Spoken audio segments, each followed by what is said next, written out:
Buenos días. En primer lugar, agradecer al comité organizador por hacerme partícipe en esta mesa y, en segundo lugar, pues pedir disculpas por no poder estar de forma presencial en este momento. El tema que vamos a tratar es sobre las terapias biológicas para el tratamiento de la rotura parcial del ligamento cruzado anterior y las ventajas asociadas con estos tratamientos. Y en concreto nos vamos a centrar en una de las técnicas posibles, que es la proloterapia. Respecto a los procedimientos que podemos utilizar, existen procedimientos combinados y la ortobiología intervencionista nos permite utilizar la proloterapia, el plasma rico en plaquetas, los concentrados de médula ósea o los concentrados de grasa microfragmentada, por supuesto, todo ello guiado por ecografía, radioscopia o incluso por endoscopia y mediante cirugía artroscópica como complemento a esa cirugía. En el caso concreto que nos ocupa, la proloterapia, es importante tener claro qué es. En concreto, la proloterapia es un tratamiento no quirúrgico que implica una inyección de sustancias irritantes en los tejidos lesionados, cuyo objetivo es estimular la reparación natural y el fortalecimiento de ligamentos y tendones. Y la ventaja es que es combinable con otras herramientas.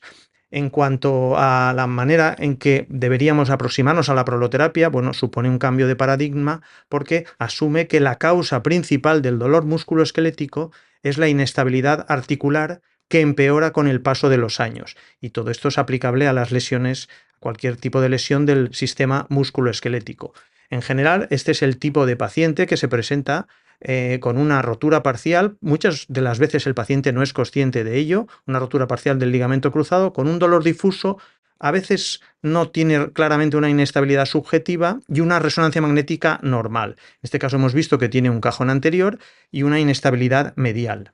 En este caso, por ejemplo, tenemos también un paciente con una inestabilidad anteromedial. Ahí vemos el cajón, ahí en esa posición de rotación externa y esa apertura de la zona medial. Igualmente con un dolor difuso, sin inestabilidad subjetiva en muchas ocasiones y con una resonancia magnética frecuentemente normal. Y este mismo paciente, a los 2 meses de haber realizado el tratamiento, que posteriormente veremos, tenemos ya una estabilidad tanto en el plano anteroposterior, con el cajón eliminado, como en la zona medial.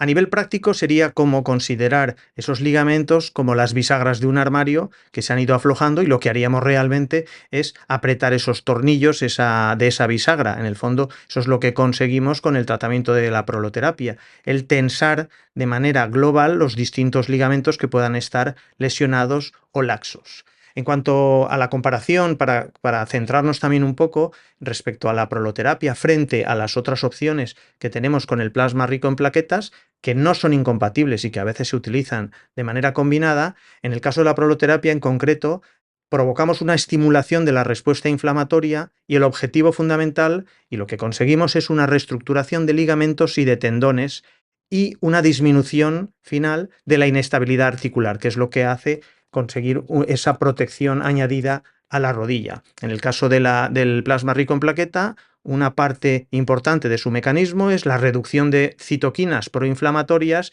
y el incremento de citoquinas antiinflamatorias, como todos conocemos. En el caso concreto de la proloterapia, el objetivo principal y una parte importante de su mecanismo es ese fortalecimiento de los tejidos, esa reestructuración de ligamentos y tendones. Eso lleva a una reducción del dolor y a una disminución de la inestabilidad articular, y en el fondo se traduce en una mejora de la función articular que, como veremos en los distintos scores, conseguimos resultados muy importantes.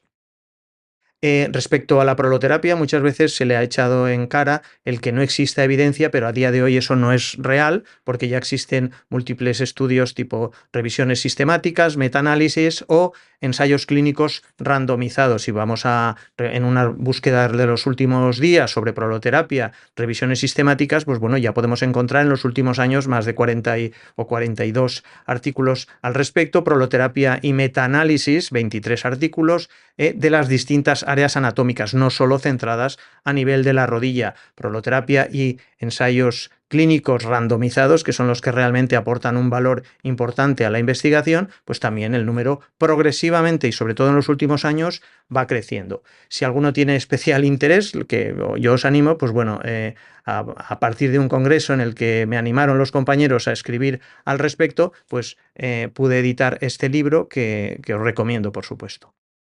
Imaginémonos un paciente, como en este caso, un paciente con una gonartrosis medial, un edema óseo en tibial medial y una inestabilidad medial. Ahí vemos una ausencia de menisco, un edema óseo tibial medial y una laxitud en la exploración del ligamento colateral medial. Bueno, en ese caso lo que vamos a buscar es un tratamiento global de todas las distintas lesiones. Esa gonartrosis medial, en este caso concreto de este paciente, la tratamos con grasa microfragmentada y plasma rico en plaquetas a nivel intraarticular, el edema óseo tibial medial con PRP intraóseo y la inestabilidad medial con un retensado medial con proloterapia. ¿Por qué digo esto? Porque en el fondo lo que buscamos es un tratamiento global al considerar de forma global a la articulación, no solo de forma intraarticular o no solo inyectando en alguna de sus estructuras, sino en todas aquellas estructuras que estén lesionadas. En el caso concreto de esta disección anatómica se ve todas esas X hacen referencia a los distintos puntos donde vamos a inyectar la dextrosa hipertónica que nos va a permitir retensar esos ligamentos. En unas imágenes captadas especialmente con radioscopia, pues vamos viendo cómo estamos inyectando en las distintas zonas a nivel de la zona medial, a nivel de la zona central, en este caso en el ligamento cruzado anterior, que como luego veremos no se trata de una aguja puesta en el centro de la rodilla, sino inyectando proximal, central y distal en el ligamento cruzado anterior y también, lógicamente, cuando haga falta, un retensado de la zona lateral. Es importante tener en cuenta los factores que influyen en la curación espontánea del ligamento cruzado y lo cual nos hace poder reflexionar en que realmente tengamos oportunidades de tratamiento en estas lesiones parciales. Y en este sentido es muy interesante una charla realizada por el doctor Antonio Laclériga, compañero y amigo, que me la ha cedido, y en el fondo estas son las conclusiones. Respecto a los factores, a las lesiones proximales, las roturas proximales parciales tipo Sherman 1, incluso algunas tipo Sherman 2 son las que mejor responden. La pendiente tibial disminuida favorece la curación. El tiempo de la lesión y el tratamiento en la fase aguda, los primeros 3 meses, es lo ideal, pero como veremos, en el caso de la proloterapia podemos tratar a esos pacientes incluso aunque hayan pasado muchos meses. ¿Por qué? Porque somos nosotros los que nos encargamos de generar una fase aguda inflamatoria. Por supuesto, los pacientes jóvenes de menos de 30 años tienen mejor resultado.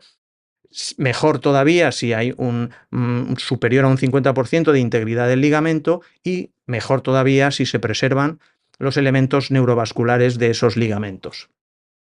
Y en base a esto, lo que realizamos, y llevamos varios años desde el 2018 con mucha experiencia en estos pacientes, es el retensado ligamentoso del ligamento cruzado anterior mediante proloterapia. Podríamos llamar que es una, entre comillas, nueva técnica con una vieja herramienta, sin cirugía y lo más importante, como luego veremos en los resultados que hemos obtenido, siempre y cuando sean unos casos concretamente y bien seleccionados. Si partimos de este esquema, podemos pensar que, partiendo de un ligamento normal en el que a partir de ahí se lesiona, podríamos decir que estas técnicas de ortobiología pueden estar indicadas en los casos de rotura parcial o incluso en roturas completas no retraídas en las que existe una continuidad en la vaina de ese o en el recubrimiento sinovial de ese ligamento cruzado, pero no estarían indicados ni mucho menos en las roturas completas y más aún en las roturas, o menos aún, quiero decir, en las roturas complejas retraída. Las situaciones clínicas que se nos presentan con más frecuencia son lesiones de ligamento cruzado anterior parciales, diagnosticadas o no, sin inestabilidad, pero son rodillas que el paciente manifiesta como dolorosa. Es muy frecuente las plastias de ligamento cruzado laxas, bien por un error de la técnica o bien que porque a lo largo del tiempo se han ido quedando más laxas.